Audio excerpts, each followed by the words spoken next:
Welcome to this week's episode of Success in Women. I'm Linda. I'm Andrea.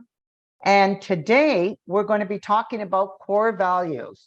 But before we even get started on our session today, which is a really good one, Andrea's going to talk about her tip using makeup stuff. Right. So, makeup's getting pretty expensive. And I find a lot of times my mascara will start to feel dried up, or my foundation is at the very end. So two little things you can do with the mascara is I run it under the tube under hot water, or while I'm putting the rest of it on, I'll put a glass with really hot water and just set it in there. And then when I go to use it, it's nice and pliable. And the same with the foundation tube. When it's getting, there's nothing coming out, take your blow dryer and just heat up the bottom of the tube, and it'll make it more soft and ready to come out. And that way you'll get the most out of your products, that you're not throwing away product that you could still use. I love those money saving tips, because you're right. I found when I go to the store now to buy mascara, I can't believe how everything has gone up. I mean, it's bad enough groceries have gone up, but now when I, because I buy so much mascara, and it's like, holy moly. And you're not giving the sales that they used to. Before, I could buy some on sale, but I'm finding I'm having to pay regular price most of the time now. And the products, I find that the products aren't as good as they used to be. I don't think there's as much either. There's a lot less product in there. I find they dry up a lot quicker. Yep, they do. Anyway, in case you were wondering, Andrea had to change her background because she's trying to find a better angle to, show the best side of her. Yes, my best. We were talking earlier, if we had hair and makeup people, they would already get us the best angle and the best look. But since we're doing it on our own, because we don't have enough subscribers, which means we don't have advertisers. Help us out, subscribe. Help us out, ladies. We need you to subscribe right now, subscribe. Anyway, so we were talking because recently Andrea was visiting somebody, and it just so happened this person has some health issues, and it looks like it might have stemmed from some core values. And a lot of times I'm going to say most of the time, a lot of our core values are from our environment growing up. You're not always going to have the same core values as your siblings, but for some reason, it still stems from something that's happened in the earlier years when you were formulating things that you could live with and couldn't live with. And these core values we carry forward into our adult life, and they affect us. And that might be why, in some cases, ladies, that these core values that you have are preventing you from being happier, from possibly getting to be more successful. And one of the things that we want to start with, at least right now, I just want to start with this story that Andrea told me, because this goes on, and even she said she didn't even realize that this person was like this. And you have to look at this, ladies, because we're trying to give you those 50 questions that you have to ask yourself to be a better person. Maybe you have to start thinking and realizing, what are my core values, and are they still applicable today? Because maybe I'm holding on to something that is holding me back from being the best that I can be. So Andrea, why don't you tell the story to the audience of what you were telling me about this gentleman that you know? Yeah, so yesterday we were visiting a family friend because their son had passed, and the brother happened to be there, and they were brought up in a very strict Italian family home, and he had passed away from brain cancer. And the doctor had said that it wasn't something that was like hereditary. It was brought on, like that Tony didn't have to worry about it himself, but it was something brought this cancer on. And I just said, oh, maybe some kind of stress. I said, I find that a lot of people that have cancer have had a lot of stress in their life. And he says, you know what? He says, you're probably right. He says, my brother was a perfectionist. I said, he was? And I mean, we knew him very well. And he said, oh yes, to a fault.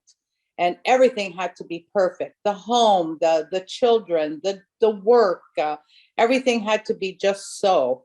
And to a point where obviously it might have caused some of the sickness, because he was always stressing. And I thought to myself, wow, you know, that was probably something. Like Tony isn't the same. Tony still loves everything organized and proper, but you know, you can cheat a little bit here and there, you know, where it's not going to affect make any major problem in your life. But I guess Dario brought that up with him his whole life, and he couldn't get rid of it, and it was probably to his detriment. And so we have to look at our core values and say, are they hurting us more than benefit?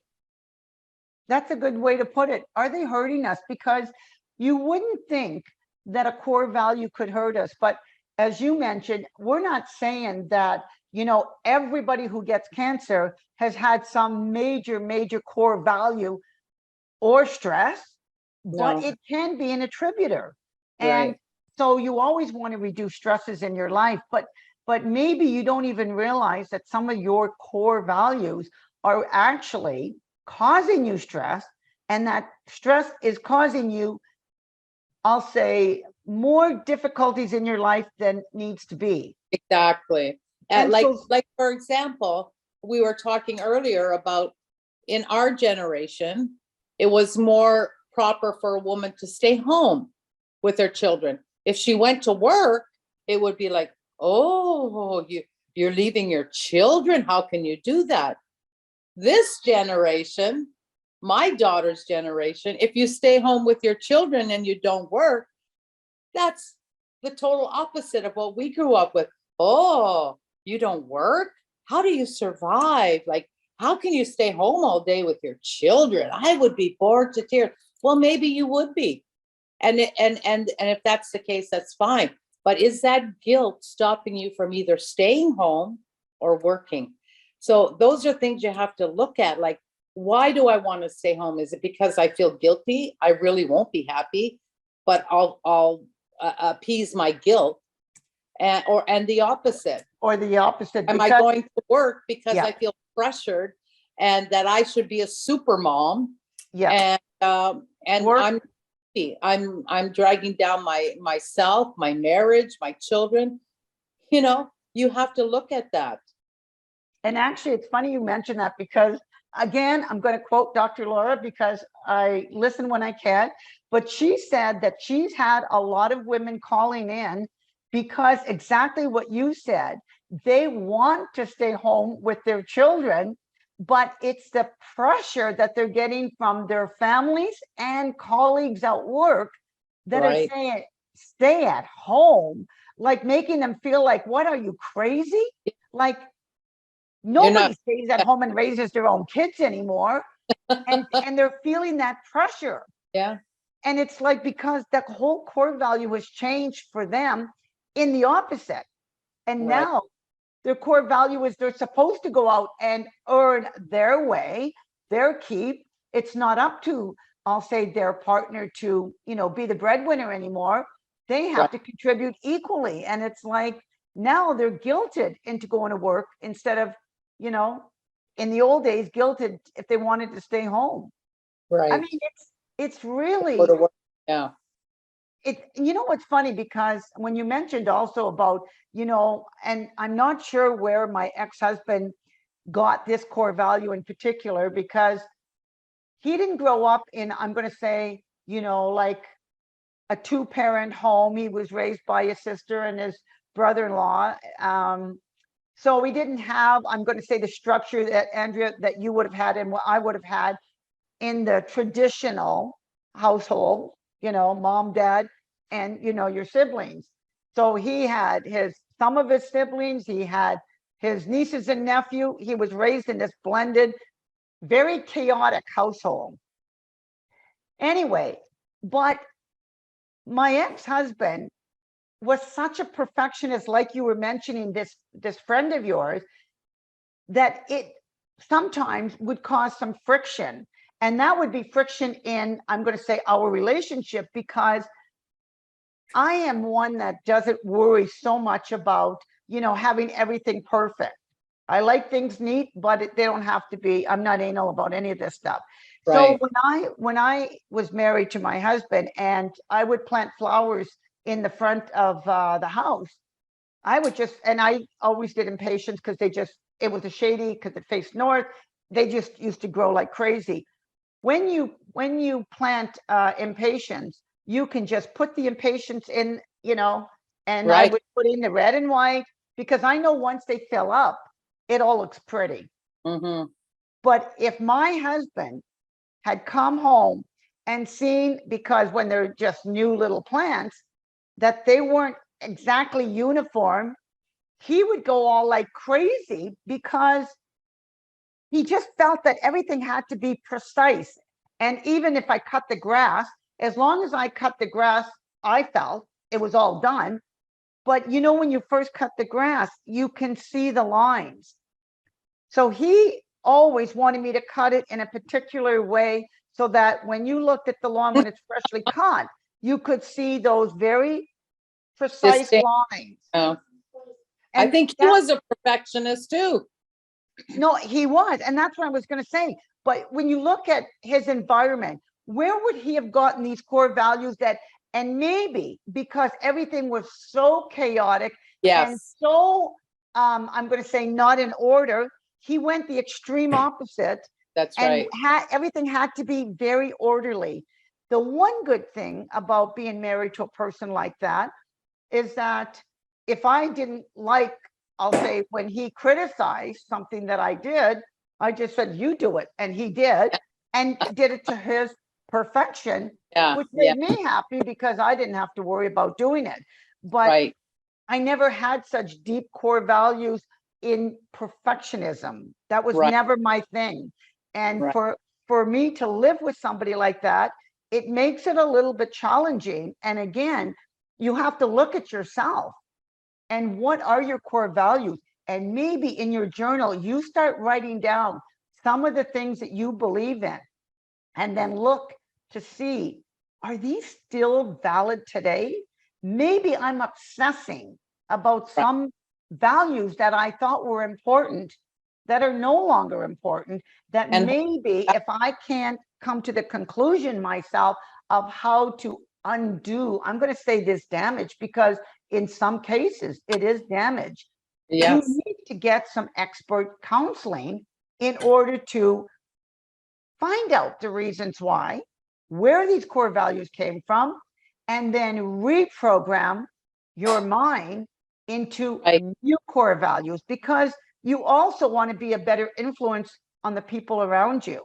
exactly, And sometimes those core values can be to your detriment, because exactly. you're so, I'm going to say, bullheaded on some things, because my way is the only way. Only way, exactly. And sometimes this carries on just from job to job. I remember when I was hiring an assistant, I had hired some assistants that came with experience, but it's like certain things became ingrained if they worked in another job, especially if it was in the same profession, to Right, the point where it was only their way. They didn't even want to be open to learning new ways. exactly. That Yes, is challenging. it is challenging. And When some Go ahead. people bring their baggage with them, and Yes. they don't know how to let go. And a Well, lot they of them, don't know it's baggage. right, they don't know it's baggage. Exactly. Yeah. And it's like when you have a job and you're working, if you've never like one instance, like being late all the time. Some people, that doesn't bother them, you know whereas in this day and age, if you say you're going to be somewhere at a certain time, then you should be there at that time. And some people just, they say, oh, what's 5-10 minutes here or And there. that's just me. That's just me. Yeah. And that's something that, maybe could be detrimental to you somewhere down the road, because, a customer or client might say, I'm done with this, so you have to look at, are your values helpful? It's true, because some people, though, in the opposite, that like to be punctual, would think you're disrespecting them by Right, being late all the time. right, And you might be passed over for promotions or other opportunities on things because people know that you're always the person that's late. They're right, not ones that, you're not a person that they can count on. And again, you look back then on your core values. Why is that? Why do you have that value that it's okay to be late and everybody else just has to accept that? right. Yeah. And that's something that you need to work on. And, and the same with maybe how you treat people, how you, are you kind to people? Are you a bully? Are you more assertive? Do you ask, or do you tell? Do you demand? Those are things that you have to look at yourself and say, what type of a person am I? What type of a friend am I? And see if there's something, if you find that you don't have that many friends. A lot of people say, oh, I only have a few, or I don't need friends, or whatever. Well, that's just a defense mechanism. It's Yeah. because maybe it's your attitude. You're a bully, or you're not helpful. You're not a real friend. It's all, me. So you have to look at those traits in yourself also. But even when it comes to sharing, so if you come from a large family and you always have to share, I'll say, your toys, your clothes, whatever, sometimes as an adult, you all of a sudden become a person that you don't share anything with anybody because it's ingrained that you had to kind of sneak this and keep this for yourself because you wouldn't necessarily get it. And that could even be like, if you're, I'll say, at someone's house for dinner or whatever, in that sense that you got to be the first to grab all the food because maybe as a family you always felt like there were so many people that you never really got quite enough to eat. And so now you're bringing that into your adult, but that's that core belief that if you don't get in line first, or you don't First, grab a big plate of food, that you may not get more. right. And you Yeah, so see many those things. can be brought from your past. Exactly. Yeah. It depends on your parents. I mean, my father and mother were always helpful to all the kids in the neighborhood. My parents believed in manners, please, thank you. And I find myself doing that all the time. If my grandson or my children or my husband ask me for something and they don't say please, I just automatically go, please, oh, please.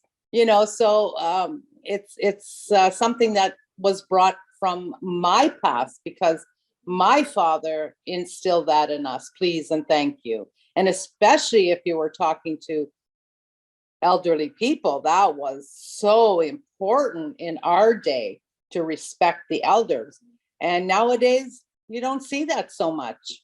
And it's interesting, Andrea, you mentioned that, because I think that, I'll say, our generation, the baby boomers, we grew up with those common courtesies that, again, something along the line, and maybe some people thought, well, because my parents made me do that all the time, I'm not going to do that to my kids.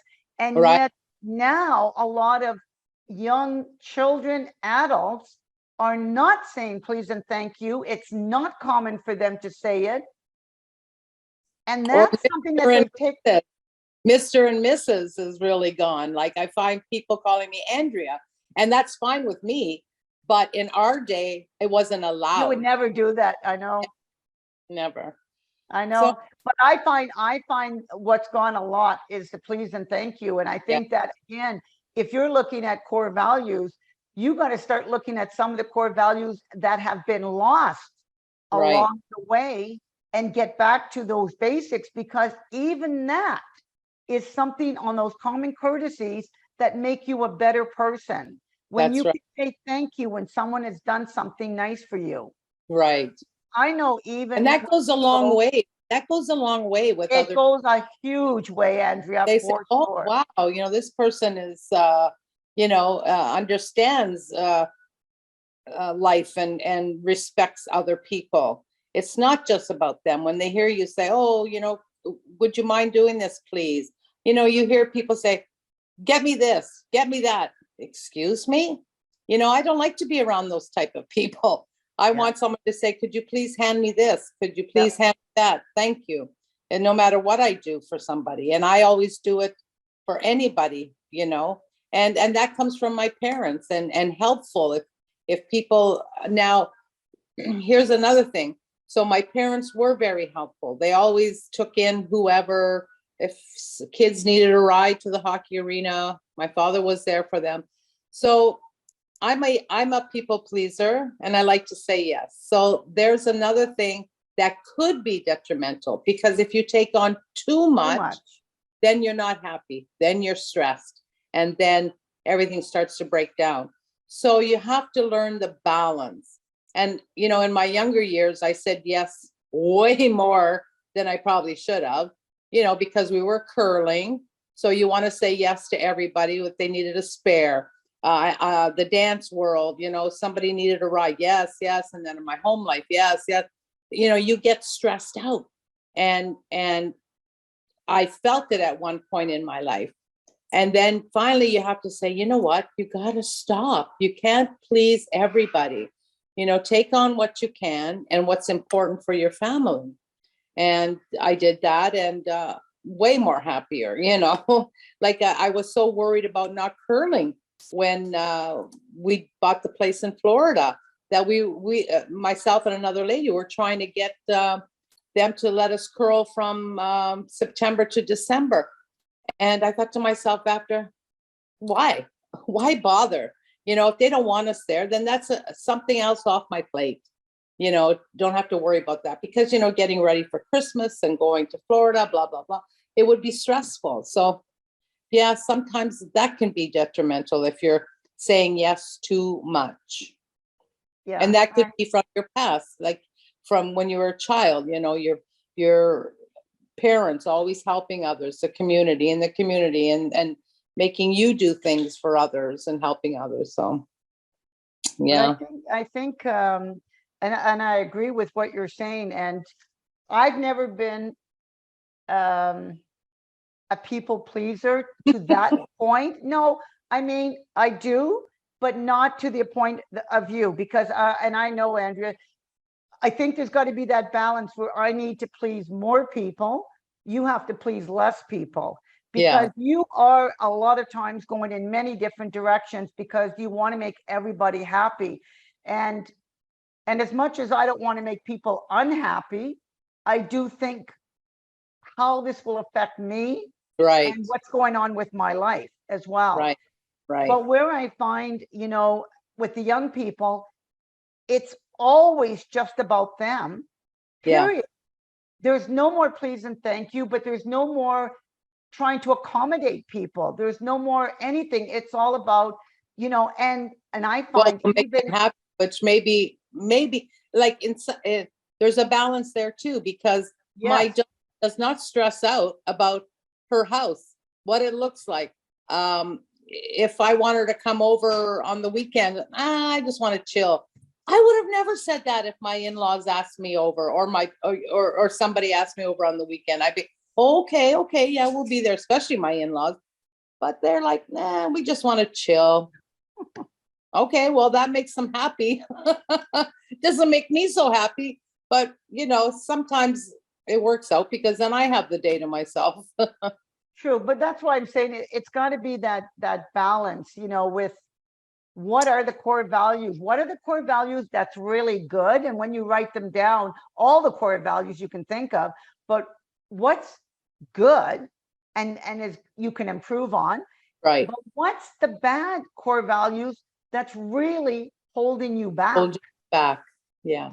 Because I'm telling you, if you really look at yourself and start really looking inward at some of your actions of why you do certain things, Mhm. if you go back far enough, you'll Yes. probably see and realize, oh my God, because until you bring it out and be attentive towards it, because you don't always think about these things and Right. where they're coming from, you just react. Yes.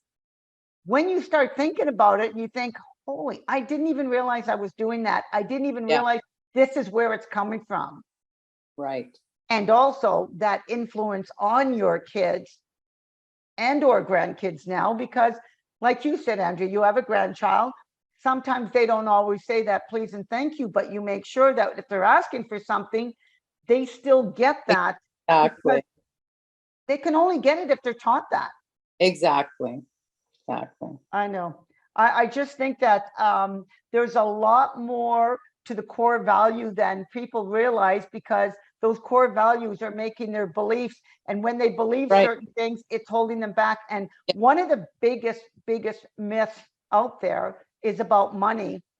And a core value for a lot of people are, if you have a lot of money, you're not an ethical person. You're not an honest person. You know, you can't be trusted because you had to have done it in a way that wasn't, I'll say, elite. Above I board. mean, what was that? Above board. Above board. Above board. You must have done something wrong if you've got lots of money, because money's evil.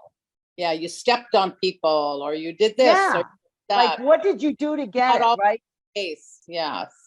And so, you know, all of a sudden now you keep holding yourself back from promotion or starting your own business or something, because you might be seen as somebody that's not a good person because you're Right. making money now. And Right. you will get those people because their core value said that money's evil. That means you are evil because you have money. All of a sudden now you got to realize that, wait a minute, maybe their core value is wrong, not yours. And so money is That not evil. There's a lot of good things that you can do with money. And when you do it all above board and not stepping on hard work. hard work, absolutely. Hard work and providing services and goods Right. to people. And that's a core value that Yes, you have brought up with, to work hard, to yes. be honest, and to provide for yourself and your family, and Because I do no think even harm. God doesn't want you to be a pauper. No, he doesn't. No. And it's, it's basically do no harm. Yep. And, that's a core value that you brought up with. And then there's others that are brought up, their parents will say, oh, they think they're this or they think they're that because they got this and they got that. I wonder what they did to get that. So see, that's all ingrained in here. Yep. So as they get older, they'll look at somebody who's successful, instead of saying, I want that, I want to be like that, they say, who do they think they are? Andrea, and I remember a story you told me a while back, and you were driving on the highway in your car, but again, the person that sort of made the face or swore or whatever, Threw a Coke can at me. okay, threw a soda can at your car, didn't know if you were driving somebody else's car, that maybe it was your job transporting cars from here to there. I mean, they knew nothing, but their core value was, you think you're better than them because you had a nice car that you were driving. Right. And so they wanted to destroy that Yes. by literally throwing The a can soda at my can. car and Yeah. saying some pretty bad words. Yeah. And it was just an 11 or 12-year-old child. Again, but Adult. where did they get that from? They got that from their parents. Absolutely. Because I haven't seen it literally. I have seen people get their cars keyed. And that's the same idea. Somebody is resentful because you might have a nice car. And of course, they might not be in that position financially at that point in time. Right. Because just because your parents might not have been able to afford it doesn't mean that you can't go on to do bigger and better things. And that's the whole idea about these core values and why it's so important. A core value that will hold you back. Yeah. Because you think that, you resent people who have money or who are successful. And Instead of looking at them as inspiration. If they yes, can do it, I can do it. as a role model. Yes, Exactly. as a role model. So Absolutely. ladies, think about that. Think about what your core values are and how they might be holding you back or how they might be helping you. And you Yes. can pass that on to others. Absolutely. So until next week, I'm Linda. I'm Andrea. We hope you Like share. and definitely please subscribe. Until next week. Bye, See you. ladies. Bye.